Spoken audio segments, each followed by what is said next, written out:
Bienvenidas. Bienvenidas, comadres and friends, to our October 2020 teleconference. This is Karen Gonzalez, Las Comadres para las Americas Denver Book Club Coordinator. We wish you and your families health, safety, and love. We encourage you to put laughter into your life. Prayer and laughter help us relieve stress. I suspect we all need all the help we can get. We also like to remind you to vote. Your vote is a way to get your voice heard. Together, we can make a difference. Podcasts are now being uploaded to our website. Feel free to download to listen to any of your favorite interviews. Mil gracias to Comadre Dora Abreu for doing this labor of love for us. Our October 2020 teleconference features Book of the Month author Sylvia Moreno-Garcia. First, a bit of history about our book club. Our first book club gathering was in July 2004 in New York at Comadre Maria Ferrar's apartment. After a hiatus, it was restarted in March 2007. Comadre Johanna Castillo, at that time national organizer of the book club and former Comadres board member, said, "We are launching the book club to promote the work of Latino authors to every book lover, to bring our community to bookstores, and to support our writers. Now more than ever, we need to support our Latino authors. We encourage you to join our local book club in your city. We have clubs in 12 cities, and most are meeting virtually now.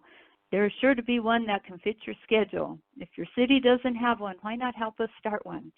For more information about our book club, visit our website at latinolit.com. We started these teleconferences, Reading with Las Comadres, in October of 2006. We are in our 14th year.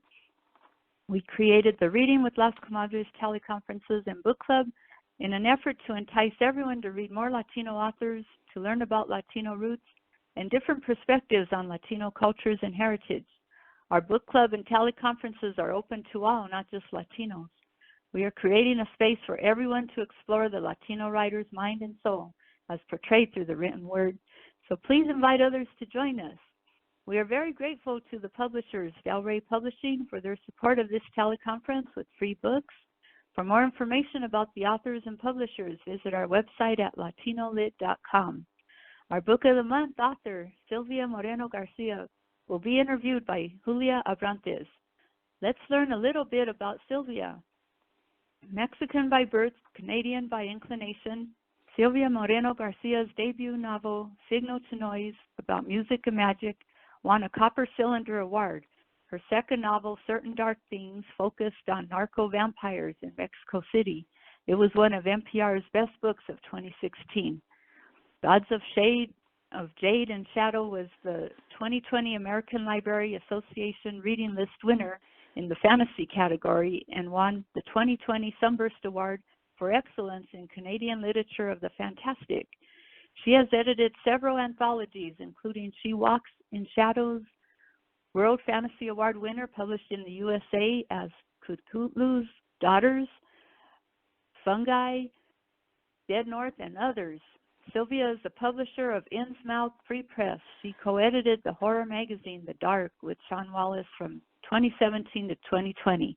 She's a columnist for the Washington Post and reviews books for NPR. Our interviewer, Comadre Julia, is a stalwart of Las Comadres. For many years, nourished our New York City comadrazos with love and passion. She is an avid reader and attends all the book conferences possible to learn about books by Latinx authors and to share this info with our comadres, compadres, and friends. Julia now lives in Loganville, Georgia. Comadre Julia, take it away. Thank you so much, Karen. Comadre Sylvia, thank you again for joining us this evening. Hi, thank you. Can you hear me? Yes, I can. Okay, perfect. Yeah. Yeah, thank you again for joining us this evening. So for those of us who may be joining and haven't read the book, can you tell our readers a little bit about it? Okay, yeah. Mexican Gothic is the story of Noemi Taboada, a wealthy young woman who receives a distressing letter from her newlywed cousin begging her to come visit her and save her from a mysterious doom. Noemi journeys to High Place, a house in the Mexican countryside, where she meets Noemi's new husband, an Englishman, and his family. She immediately begins to think that there's something wrong, and tries to unspool the mysteries at High Place. Okay. All right. So most of the story was true. I'm an avid reader, and most of it was true to like a Gothic novel, a decaying English manor. But this one takes place in Mexico, with a dark-skinned Mexican woman at the center. Can you tell us how you came up with this story? Yes, the location of Mexican Gothic is based on a real place in Mexico, in central Mexico, in Hidalgo, in the mountains. There's a town called Real del Monte. Mm-hmm. This was a mining town. They mined for silver. And in the 1800s, it was actually a British town. The miners came from Cornwall. They brought new machinery, and they started mining for silver. During the Mexican Revolution, the town basically shut down because of that conflict. As I said, the town was very English, and when I visited it, I went to the English cemetery. They had a cemetery just for the English people. Oh, wow. With their gravestones and all that. Uh-huh. This is a cold area because it's high up in the mountains, and it tends to get rainy and a little bit colder during certain parts of the year. There can be mist. So when I went to Real del Monte and I went to the cemetery, it was actually very misty that day, and it was like something out of an old horror film, out of a Christopher Lee film or Peter Cushing film. So that was one of the direct inspirations, was just that place in Mexico. Okay. Wow. Amazing. And our readers from, our book clubs around the country, they've written in and they share that they found the house was living and breathing evil. Was there a particular house that you based High Place on? I like visiting old houses, so I constructed it from different old houses. One of them was a mansion based in Chicago. I really liked the kind of glass stain windows that they had right there. Another one was here in Canada, where I live in Victoria. There's also a big house, all that kind of stuff. There's a place called Hotel del Salto, and I believe it's in Colombia. And it was abandoned, and now it's a museum. And I saw some pictures of it. It has this kind of beautiful, misty, breathtaking sort of abandoned look. So it's not one single house. It's basically a collage of different places. And I also went to see a Tiffany exhibit at one point when I was traveling, and so I also got to see a lot of stained glass that was not inside a house, but just, parts of it, like lamps and things like that, some furnishings provided by Tiffany. So every time I go somewhere, I go to a museum, and I'm always looking for stuff that will inspire me. And High Place is literally like this amalgamation of different things all kind of squeezed together. There is no one house that looks exactly like that. I also really like greenhouses, so I was looking at some greenhouses and abandoned greenhouse structures. If you type that, you can find a lot of pictures on Pinterest and things like that. Ah, okay, yeah, because we were wondering, and I know when we were talking during our book club meeting, one of them said, because if this is a real house, I'm staying far away from it, which was interesting. We also wanted to know about and I hope I say this right, Ouroboros crest, the snake. How did you come up with that? Because they found it very interesting as well. It's an alchemical symbol, among other things. If you look at medieval alchemy texts, it appears several times because it's a self-regenerating kind of snake, the snake biting its tail. So it's tied to alchemical principles. I found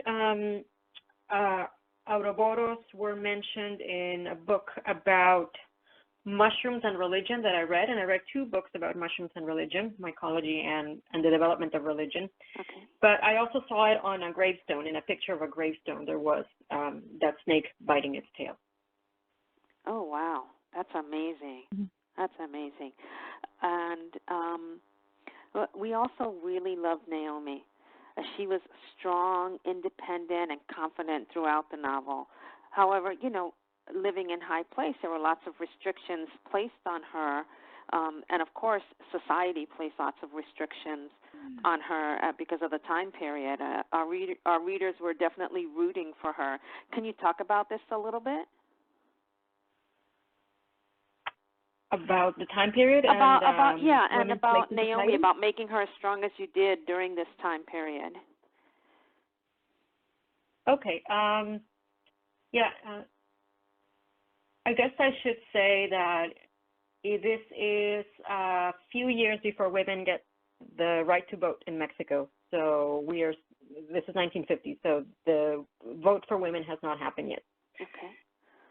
But people need to take that into consideration. Also, hysteria is still a diagnosis, I think, in the American Psychiatric Manual for another 2 or 3 years. So you can still be labeled.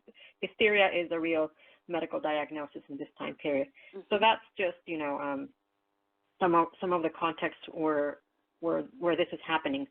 Noemi is kind of a modern girl. She's a very modern woman. She is going to university. She is trying a bunch of new things, but at the same time, she faces these kind of natural restrictions in her environment. Still, High Place is a bit of a shock because it's a place that is attempting to disempower her. When I was kind of thinking about this character, I was first inspired by a picture of my great aunt where she was at a party and she looked very nicely dressed and she's looking over her shoulder. There's a guy with her, but the way the photograph was shot, your eyes fall immediately on her and you almost don't see the guy. So I wanted to create a character like that, somebody who is a completely different kind of woman. She comes from a high social sphere. She has all these advantages that maybe other people don't have.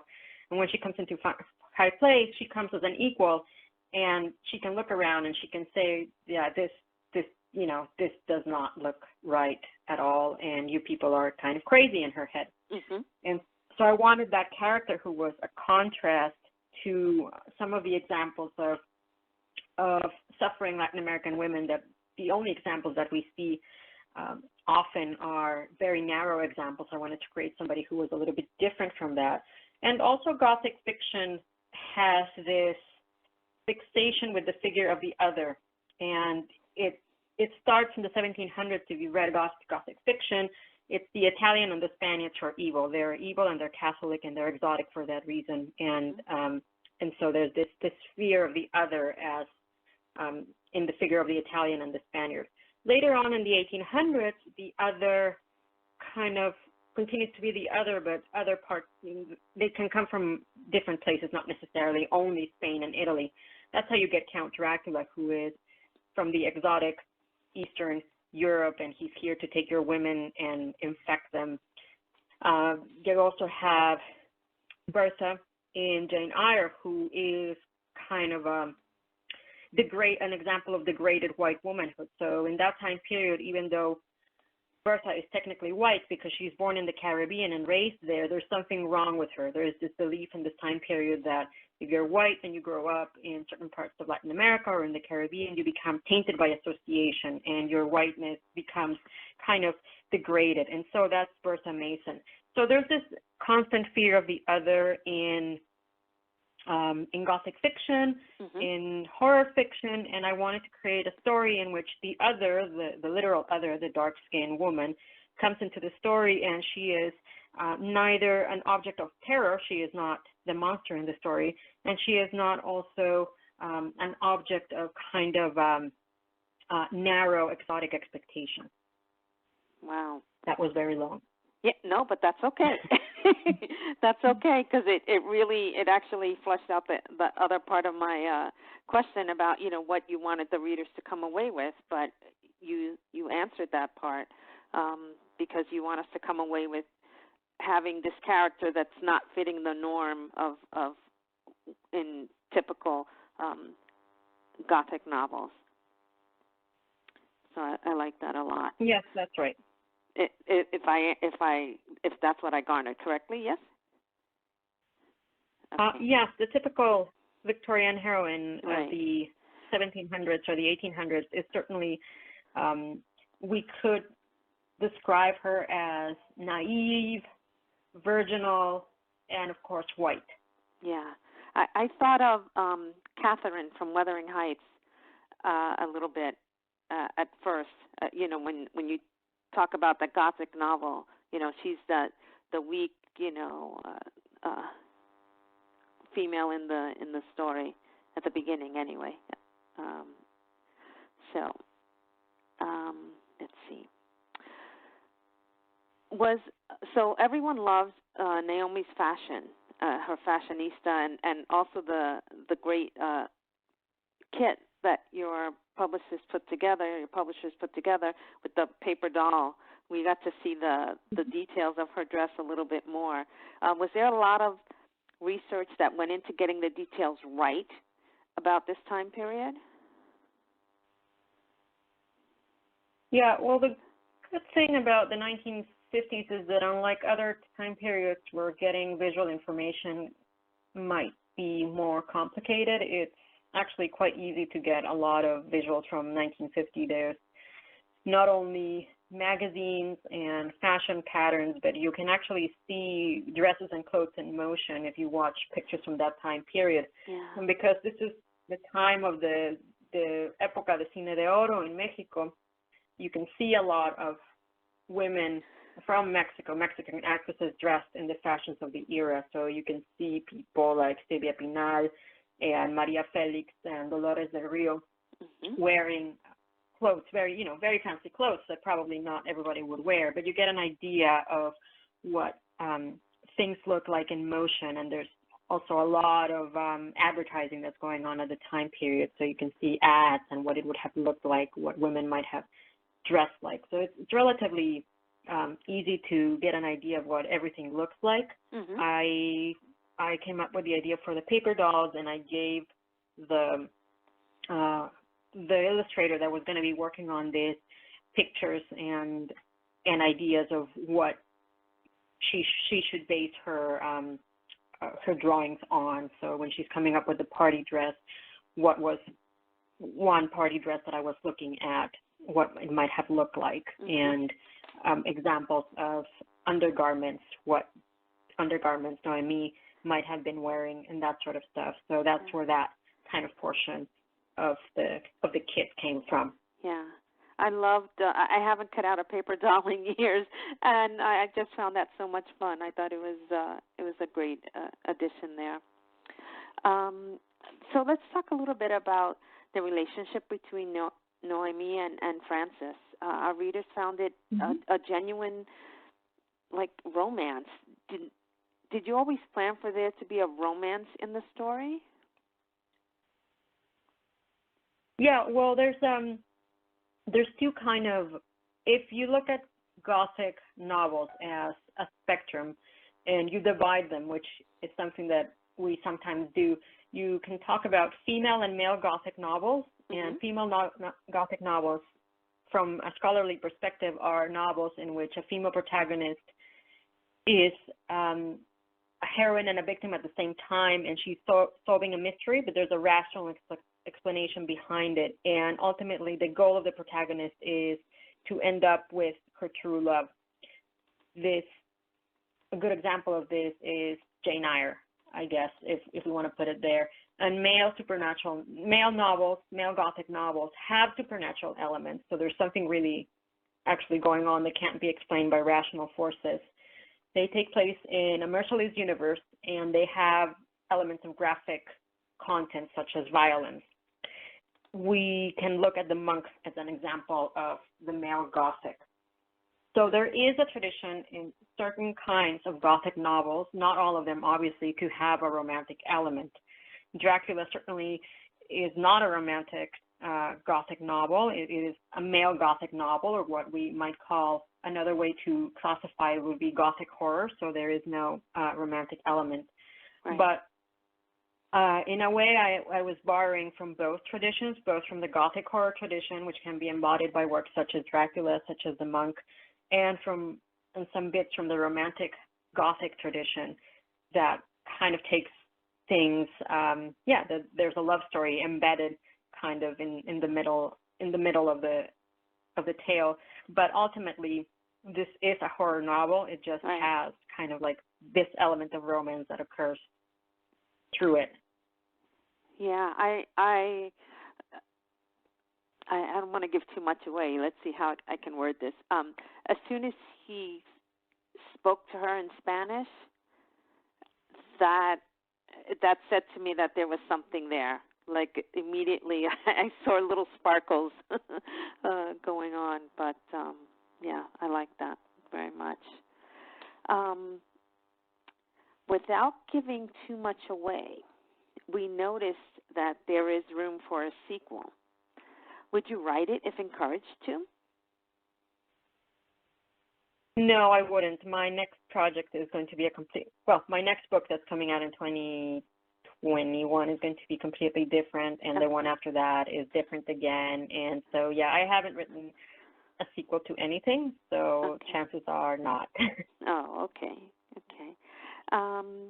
One of our readers also wanted to know if there were any specific books or movies that inspired you when writing this book. Yeah, in terms of movies, the films of Carlos Enrique Taboada, after whom my main character is named, are one of them. Carlos Enrique Taboada created 4 Gothic films starting in the 1960s.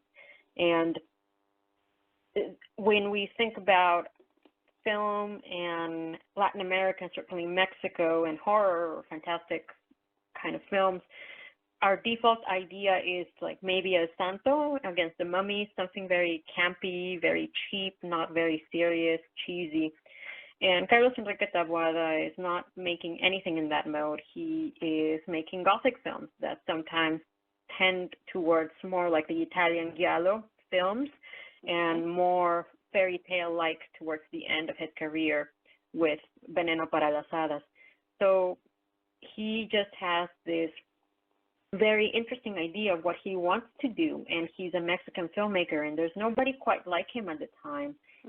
So in a way that was wonderful, because it allowed me to think that I could make my own Gothic story and not have to be constrained by certain ideas of what is Mexican and what you're allowed to do or not. Okay, wonderful. And a comment from one of our readers right now asked if you could find a way to get a copy of the book or the book idea into an episode of Charmed, which currently airs on television. Oh, okay. If I could get the book into into one of the episodes, series? Into a TV series. Well, we sold the rights to Hulu for the book, so I don't think it will be going anywhere near Charmed at this point in time. That's true. But yes. That's true. So and speaking of that, congratulations on it being optioned to Hulu. Would you be involved in the production of the series at all? My technical name for the series is, I think, executive producer. Okay. I think so. I think that's what I am. Which is a title that you get. Okay. Yes, it's kind of like consulting. It's a consulting sort of role. Yeah. Okay. Awesome. So I'm guessing you'll have something. You'll be there in the background watching it, I guess, as it unfolds. We're very excited. We love seeing our authors' books turned into movies or series, and we definitely look forward to this. Do you know when? Of course, now with the pandemic, everything is slowed down. But any idea when production will begin? No. It's all very early stages, and TV and movies take a long time just to film a pilot, and even if a pilot is filmed, many shows don't actually end up getting, a network ordering a full series. So there's many steps from optioning until something is an actual product. But this one does have Hulu behind it, and the odds of it being made into something are better than if a independent company had just optioned the book, and then they would have to find a buyer and all that kind of thing. So we've skipped a couple of steps, but it's still not anywhere near, showing up in a TV screen. Okay, well, if there's anything we can do, when it gets to the point where someone needs to tune in, if you let us know, we'll be happy to share it with our network and make sure that comadres, compadres, and friends are watching and letting everyone know that it's something that we want to see on television. We definitely look forward to seeing our faces and stories, shared on the screen, big and small. Yep. Thank you. And I think you have answered all of my questions this evening, comadre. And I thank you so much for taking the time out to spend with us. Yeah, no, I'm very glad to have spoken with you. And I hope everyone listening had some fun. And you can always go to my website, sylviamoreno-garcia.com, to see what else I'm up to. So I'll have some new stuff next year. And we very much look forward to that. Thank you again. Comadre Karen? Comadres Sylvia and Julia, we are so grateful for the insightful interview and for spending time with us this evening. We enjoyed the sharing of perspectives and insight on your work and life. We treasure the opportunity to learn about you, and we feel more connected to you.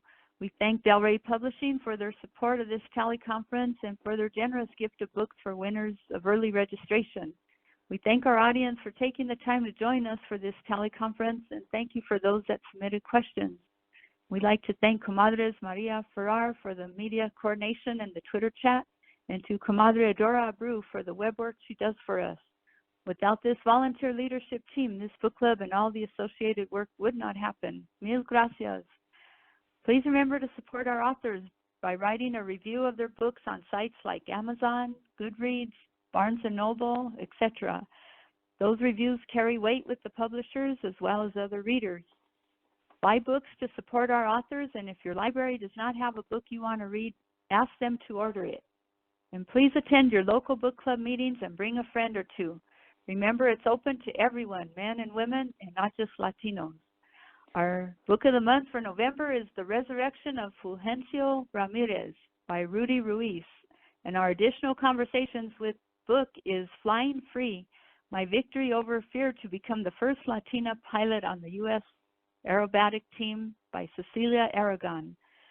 Both books are published by Blackstone Publishing. Our teleconference for November will be held on Monday, November 23rd, a little earlier due to the Thanksgiving holiday. Look for the teleconference registration announcement coming soon. Mil gracias to all. Stay safe, vote, y buenas noches. Buenas noches. Buenas noches. Buenas noches.